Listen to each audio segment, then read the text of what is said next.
Eu nunca vou esquecer o horário. 05h42 da manhã. Esse é o tipo de detalhe que fica cravado na cabeça de um policial quando algo está errado desde o primeiro segundo. Não era só o chamado. Era o silêncio que vinha junto com ele. O rádio da viatura estalou enquanto eu ainda terminava um gole de café frio, desses que a gente toma sem perceber o gosto. A voz do Copom veio baixa, quase protocolar demais para o que estava prestes a acontecer.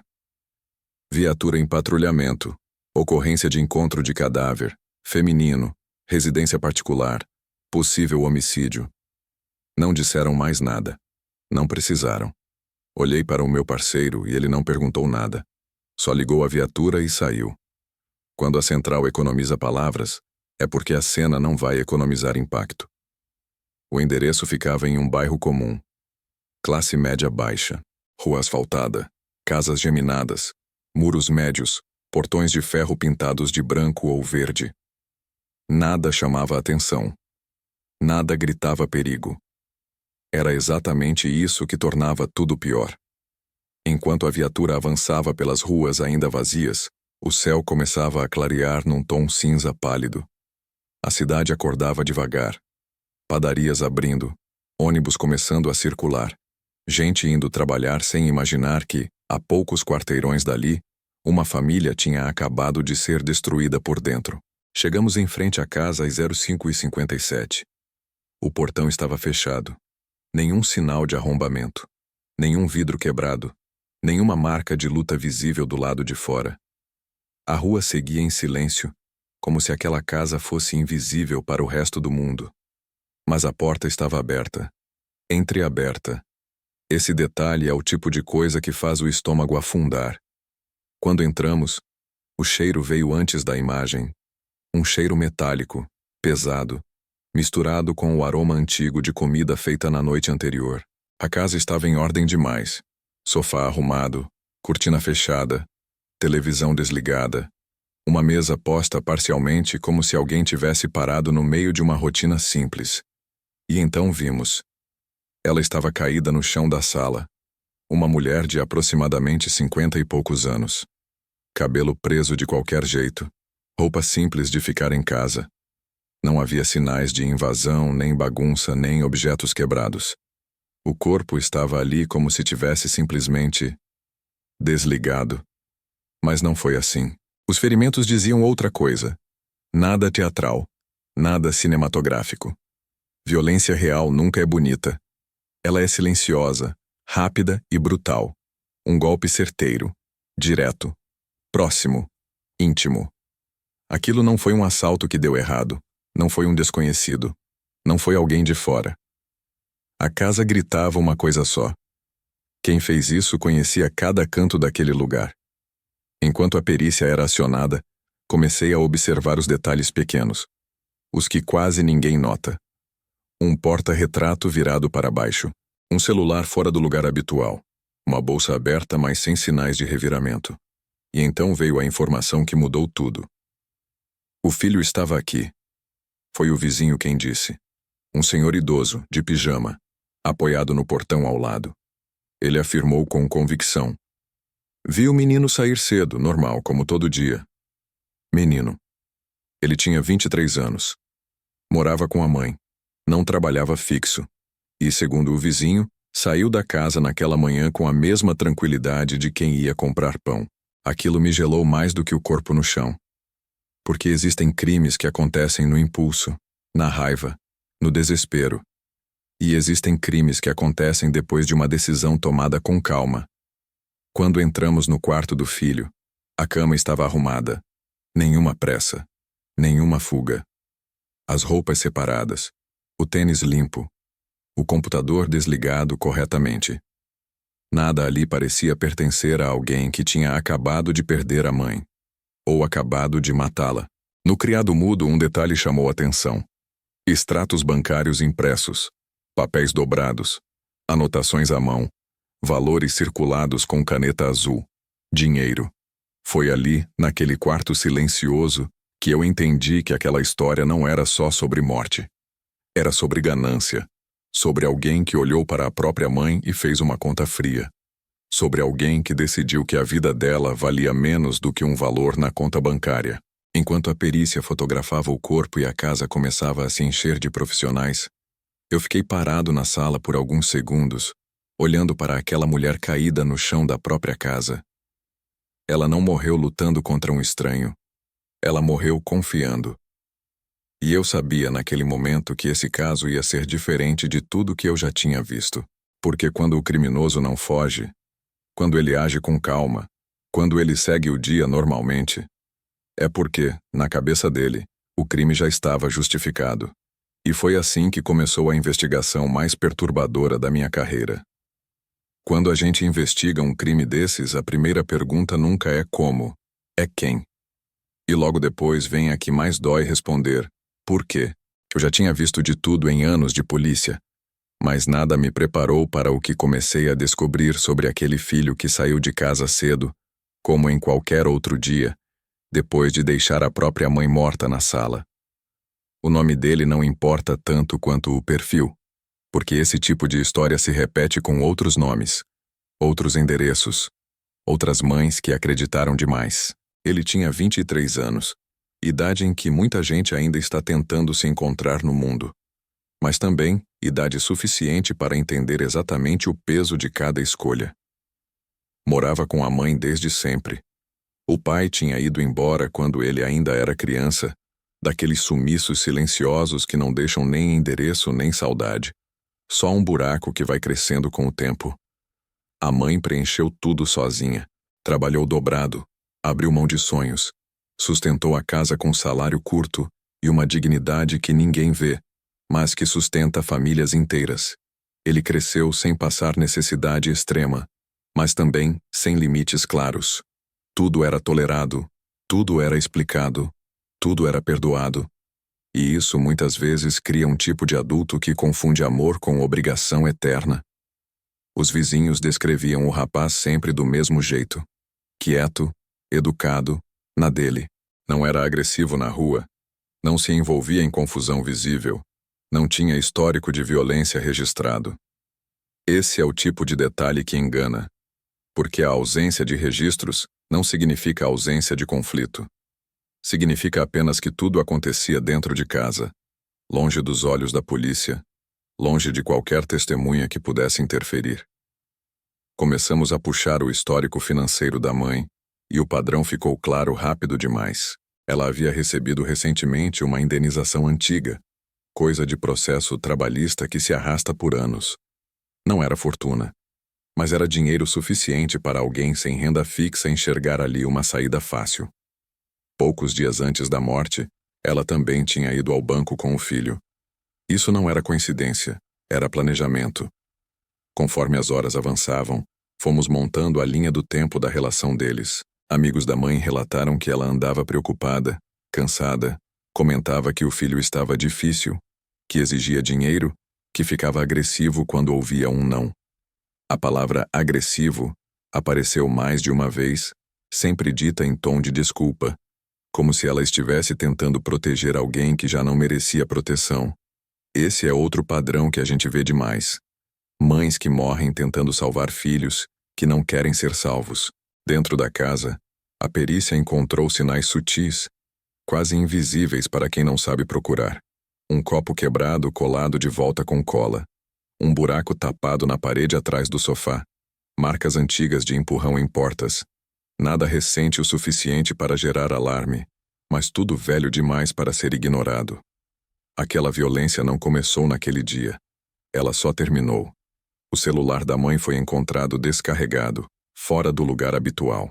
No aparelho, mensagens antigas mostravam cobranças constantes do filho, pedidos de dinheiro, ameaças veladas, frases curtas, frias, sem carinho algum. Não era uma discussão pontual. Era um desgaste contínuo, uma pressão diária, um relacionamento que já tinha passado do limite havia muito tempo. Ele não via mais aquela mulher como mãe. Via como recurso, como meio, como obstáculo entre ele e o dinheiro que queria controlar. E quando alguém chega nesse ponto, a linha moral já foi cruzada antes mesmo do crime acontecer. Enquanto isso, o filho seguia desaparecido. Não fugiu da cidade, Não desligou o celular, não fez nada que indicasse pânico.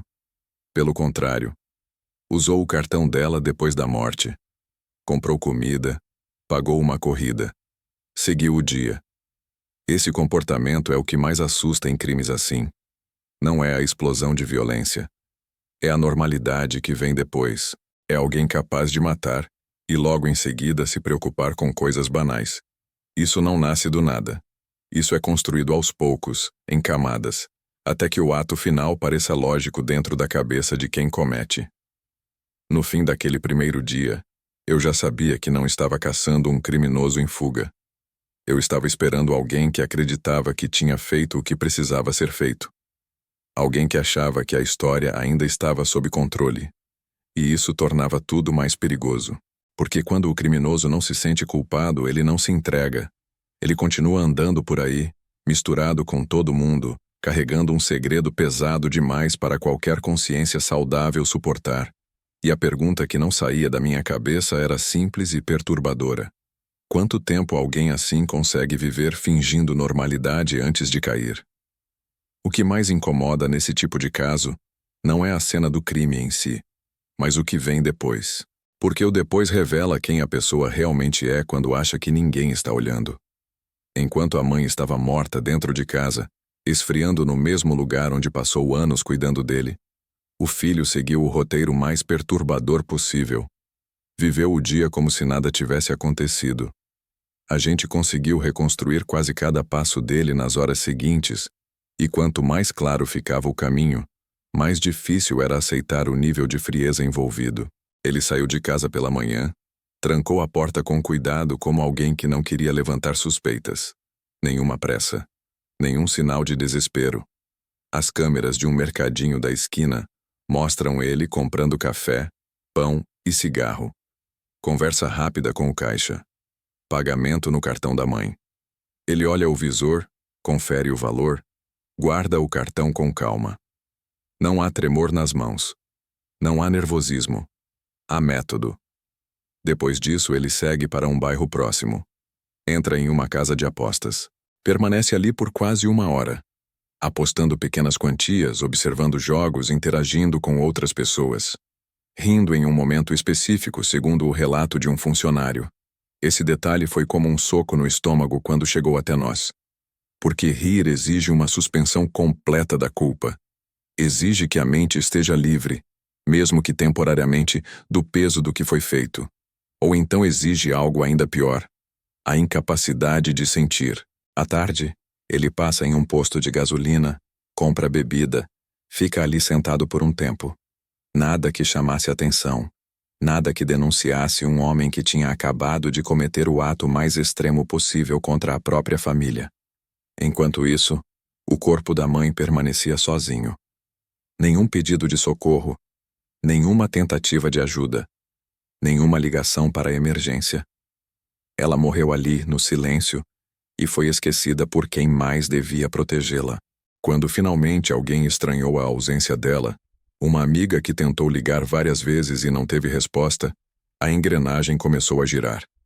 A polícia foi acionada, a casa foi aberta, e o cenário confirmou o pior. Não havia sinais de arrombamento. Não havia luta intensa espalhada pela casa. Tudo indicava que ela conhecia o agressor, que confiou até o último segundo. Esse tipo de confiança mata mais do que qualquer arma. Quando cruzamos os dados de localização do celular do filho com o horário estimado da morte, não havia margem para dúvida. Ele estava lá. Ele saiu logo depois. E mesmo assim, quando foi abordado pela primeira vez, horas depois, não reagiu como alguém acuado. Reagiu como alguém irritado. Irritado por estar sendo interrompido. Irritado por perguntas. Irritado por ter que explicar algo que na cabeça dele já estava resolvido. Ele negou tudo no início, claro. Disse que saiu cedo, que a mãe estava viva, que discutiram apenas por dinheiro como tantas outras vezes.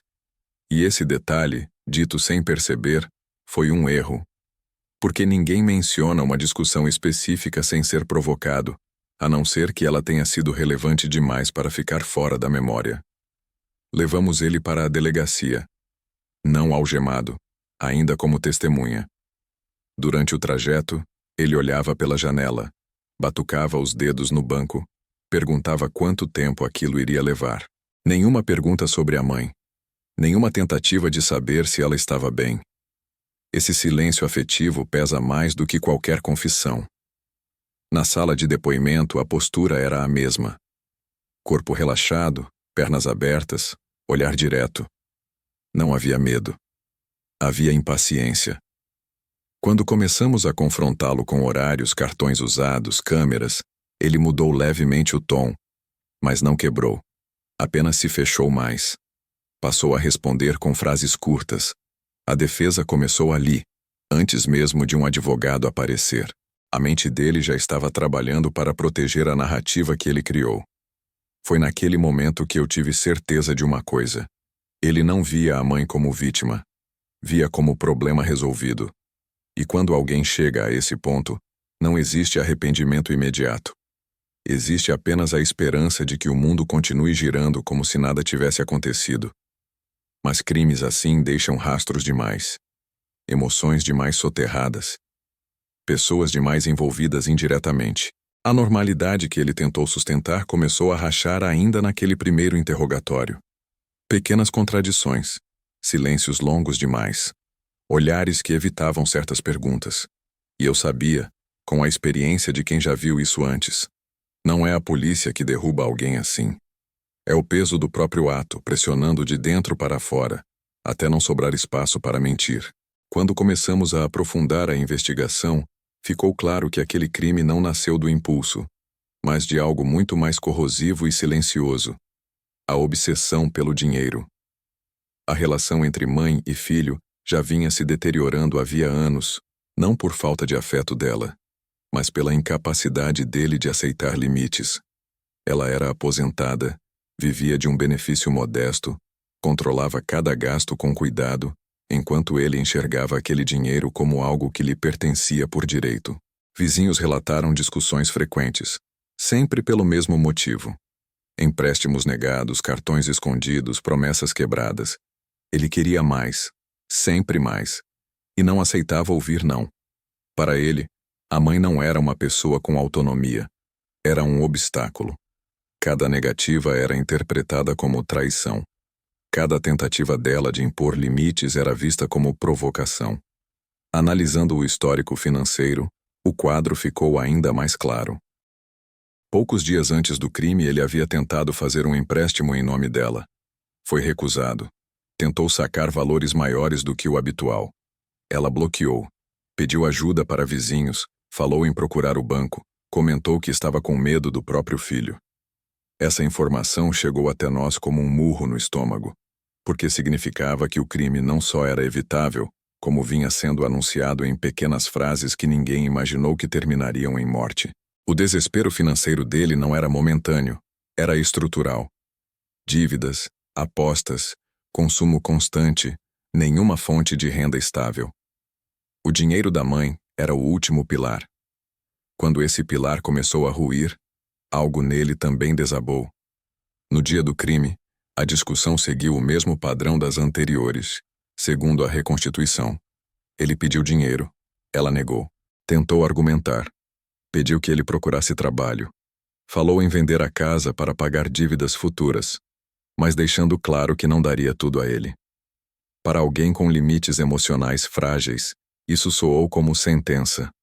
Testemunhas indiretas relataram ouvir gritos naquela manhã, nada incomum para aquela casa, o que tornou tudo ainda mais cruel. A violência entrou como continuidade da conversa, não como ruptura. É isso que mais assusta. Não houve um momento claro de transição entre discussão e homicídio. A linha foi atravessada como se fosse apenas mais um passo lógico dentro da cabeça dele.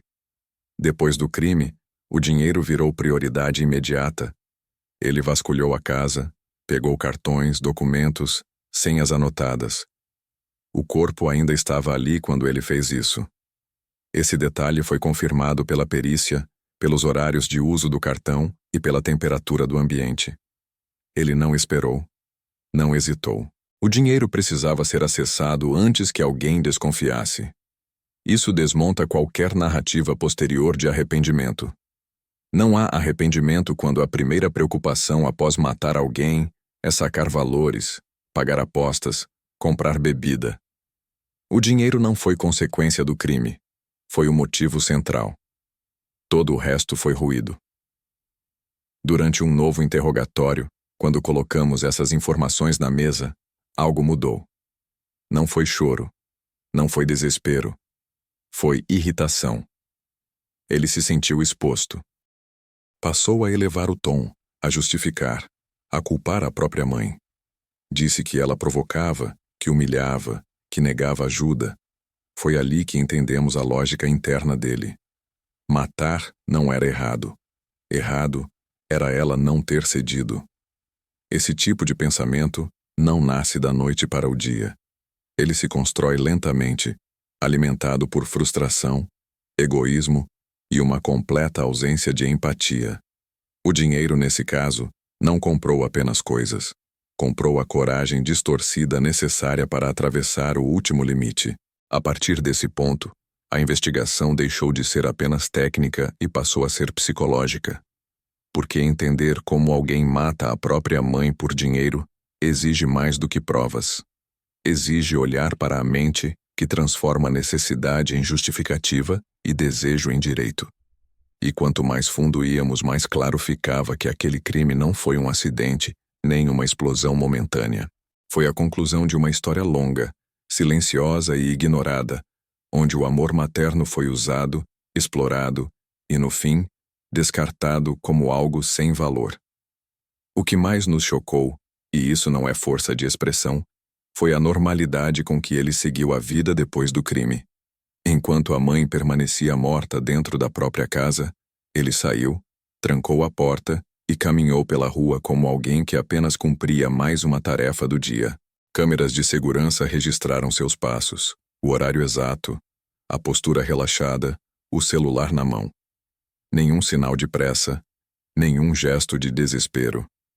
Foi ao banco, tentou sacar dinheiro, discutiu com o atendente quando o cartão bloqueou. Depois disso, entrou em um bar próximo, pediu bebida, sentou-se por quase 1 hora, riu, conversou, falou de futebol. A morte da própria mãe não interrompeu sua rotina. Apenas abriu espaço para que ele tentasse resolver seus problemas financeiros.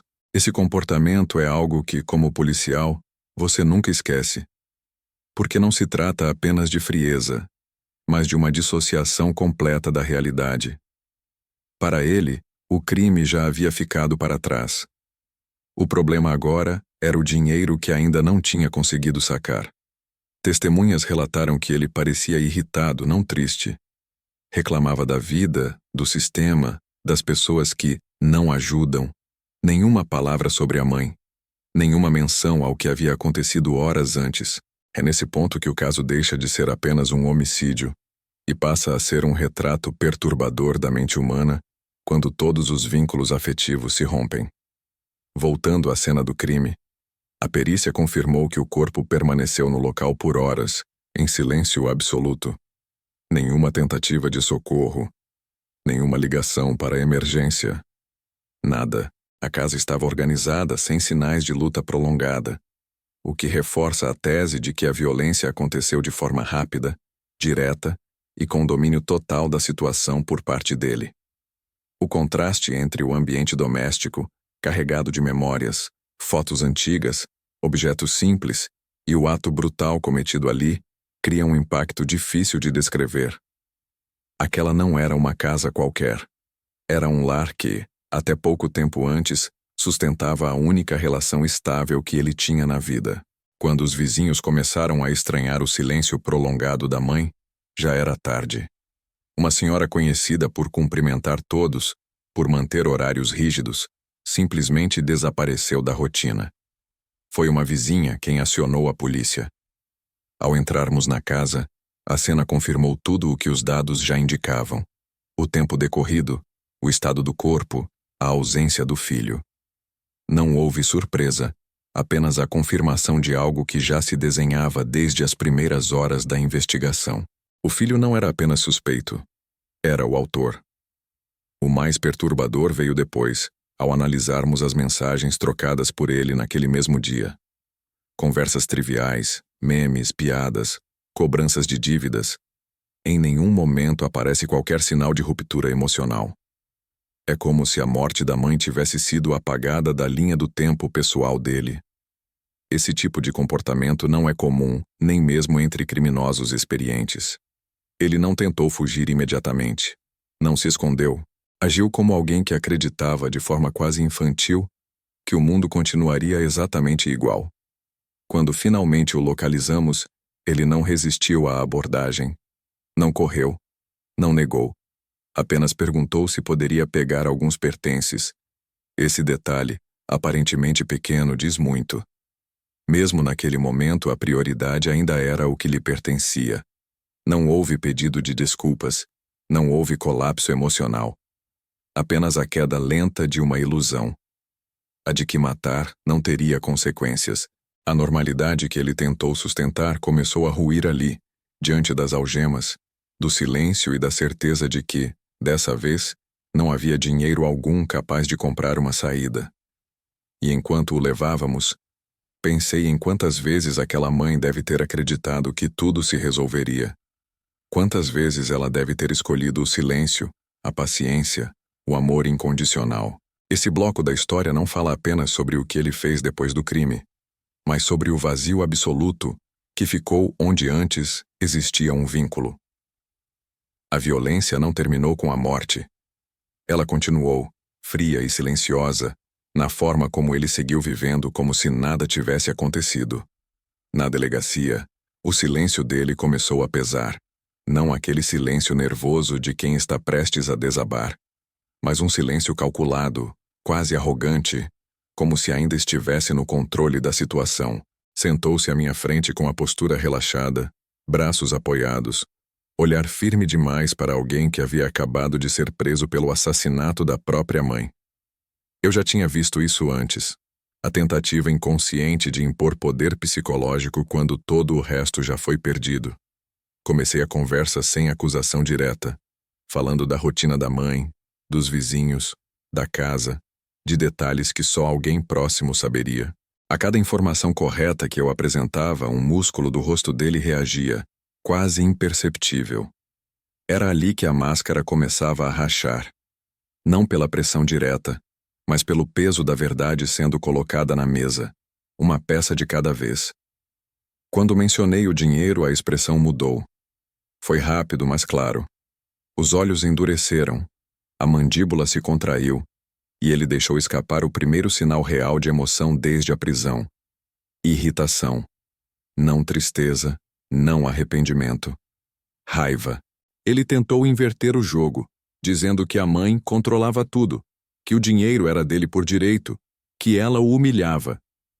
Esse é um padrão que se repete em crimes assim.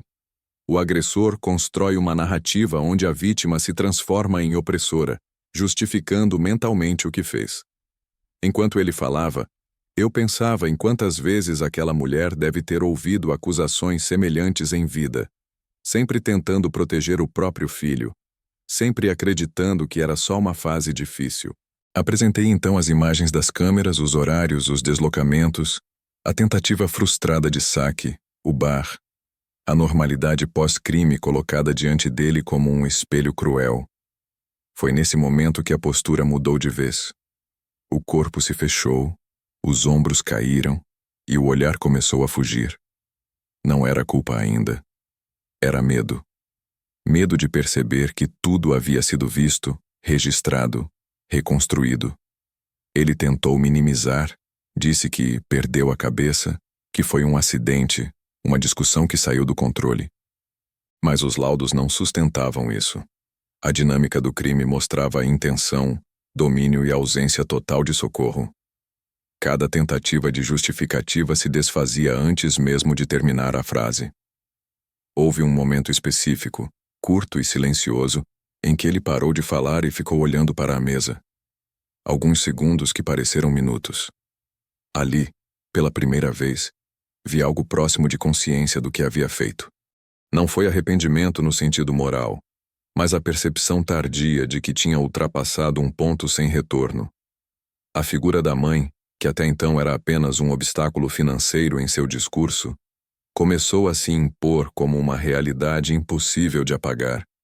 Ele perguntou quanto tempo ficaria preso. Não perguntou por ela.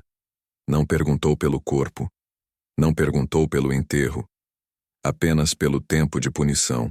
Era a confirmação final de que aquele crime não nasceu de um surto momentâneo, mas de uma lógica fria, construída ao longo do tempo. Quando o interrogatório terminou, eu saí da sala com a sensação pesada de quem entende que justiça não repara tudo. O caso estava praticamente fechado do ponto de vista investigativo, mas emocionalmente ele apenas começava, porque dali em diante cada documento, cada depoimento, cada laudo só reforçaria o mesmo fato brutal. Não foi um erro, não foi impulso, não foi descontrole. Foi uma decisão.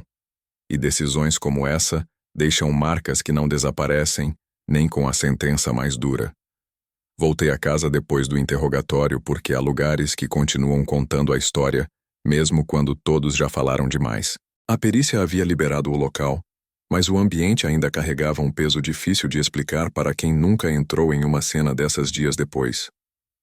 Não havia mais sangue visível. Os móveis estavam no lugar. A limpeza tentava devolver uma aparência de normalidade, mas algo sempre fica. A casa falava em detalhes pequenos. Um copo esquecido na pia, a porta do quarto encostada, o sofá afundado no mesmo lugar onde ela costumava sentar. Era ali que a vítima deixava de ser estatística e voltava a ser pessoa.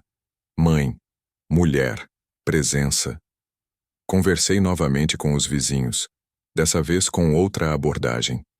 Não queria horários, não queria ruídos, não queria movimentações suspeitas. Queria entender a dinâmica familiar. E as respostas começaram a se alinhar como peças que sempre estiveram ali, mas só agora faziam sentido. Ela era vista como uma mulher reservada, preocupada, que justificava demais o comportamento do filho. Ele anda passando por uma fase difícil. Ele não é assim. É só estresse. Frases comuns repetidas por quem ama e tenta proteger. Alguns relataram discussões frequentes, portas batendo, gritos abafados. Ninguém chamou a polícia. Ninguém interveio. Não por indiferença, mas por aquela crença perigosa de que briga de família se resolve dentro de casa. No quarto dele, encontrei o que o interrogatório não mostrou. Anotações soltas, valores rabiscados, senhas escondidas em papéis mal dobrados. Nada explícito, nada que gritasse crime, mas tudo apontava para uma obsessão silenciosa por dinheiro. Não era luxo, não era ostentação. Era controle. Ele queria decidir, comandar, mandar. O dinheiro era o símbolo máximo desse poder que ele sentia que a mãe ainda exercia sobre sua vida. E quando alguém acredita que está sendo privado de algo que considera seu, o ressentimento cresce como ferrugem, corroendo tudo ao redor. A perícia financeira confirmou o que já suspeitávamos. Tentativas de movimentação antes do crime, pesquisas por herança, dívidas escondidas, gastos impulsivos. Nada isolado. Um conjunto de sinais ignorados por quem estava perto demais para enxergar. Aquela morte não começou no dia do assassinato. Começou meses antes, talvez anos, em pensamentos não verbalizados, em planos mentais que foram se normalizando até que o impossível se tornou para ele apenas mais uma decisão a ser tomada. Ao sair da casa, senti algo que sempre me acompanha nesses casos. A certeza de que o crime não termina quando o autor é preso. Ele se espalha. Fica nos vizinhos que se perguntam se poderiam ter feito algo. Fica nos parentes que revisitam cada conversa antiga em busca de um sinal perdido. Fica em nós, policiais, que carregamos essas histórias para casa, mesmo tentando deixá-las do lado de fora. A investigação seguia firme, tecnicamente sólida, mas emocionalmente pesada. Porque quanto mais eu avançava, mais claro ficava que o maior inimigo ali não foi a violência em si, mas o silêncio que a precedeu. O 8º dia de investigação começou com um detalhe que, para muitos, passaria despercebido, mas para quem vive isso há anos, soa como um alarme silencioso. O filho começou a mudar o discurso. Pequenas contradições, ajustes sutis na linha do tempo, correções desnecessárias. Quando alguém inocente conta uma história verdadeira, ela se mantém firme mesmo sob pressão. Quando alguém mente, a narrativa precisa ser constantemente remendada. E foi exatamente isso que começou a acontecer. Ele já não falava com a mesma segurança, já não sustentava o olhar por muito tempo, já não parecia confortável dentro da própria versão. A máscara estava escorregando. Solicitamos uma nova oitiva, dessa vez mais técnica, menos emocional. Não se trata de gritar ou acusar, mas de conduzir a conversa até o ponto em que a própria pessoa se contradiz. Repetimos perguntas simples, alteramos a ordem, voltamos em detalhes aparentemente irrelevantes. Horários, posições dentro da casa, o que foi feito antes e depois. Em determinado momento ele afirmou que saiu para esfriar a cabeça, logo após a discussão. Minutos depois disse que ficou no quarto até dormir. Não percebeu a falha. Mas nós percebemos. E ali ficou claro que a história não era confusa por trauma, mas construída. Enquanto isso, o laudo final da necropsia chegou. Causa da morte confirmada.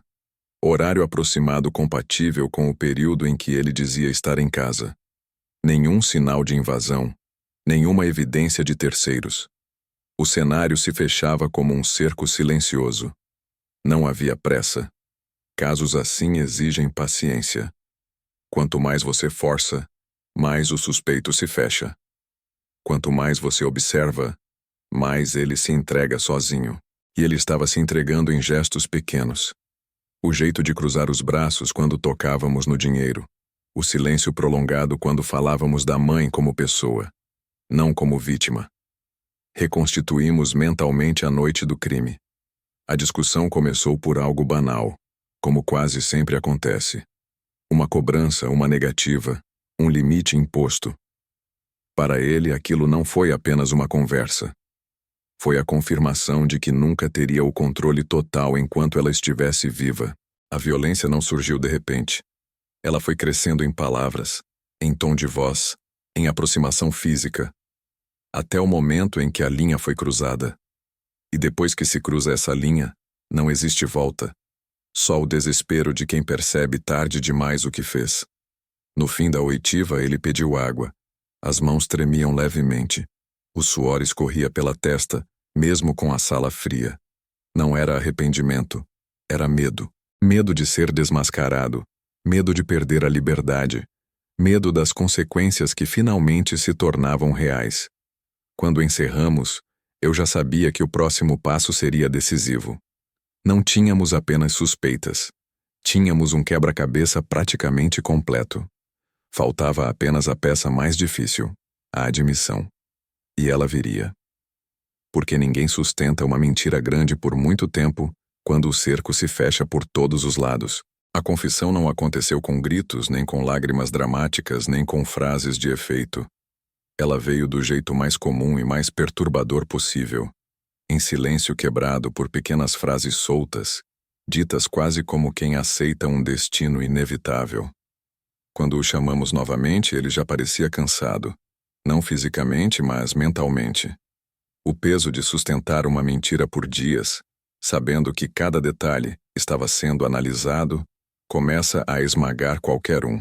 Sentou-se devagar, evitou contato visual e respirou fundo como quem se prepara para algo que sabe que não pode mais evitar. A conversa começou neutra, revisando pontos que ele já conhecia. Nenhuma acusação direta, apenas fatos, um após o outro. Horários, laudos, movimentações bancárias, mensagens apagadas, a ausência de sinais de arrombamento. Cada elemento apresentado, não como ataque, mas como realidade. Quando mencionamos o dinheiro, algo mudou. O corpo reagiu antes da mente. Ombros tensos, maxilar travado, a respiração irregular.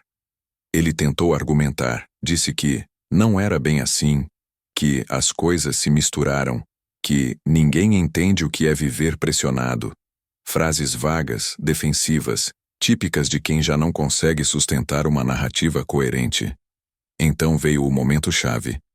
Falamos da mãe não como vítima, mas como pessoa. A mulher que trabalhou a vida inteira, que sustentou a casa, que colocou limites, que disse não quando precisava dizer. Foi aí que ele quebrou. Não chorou. Não pediu perdão.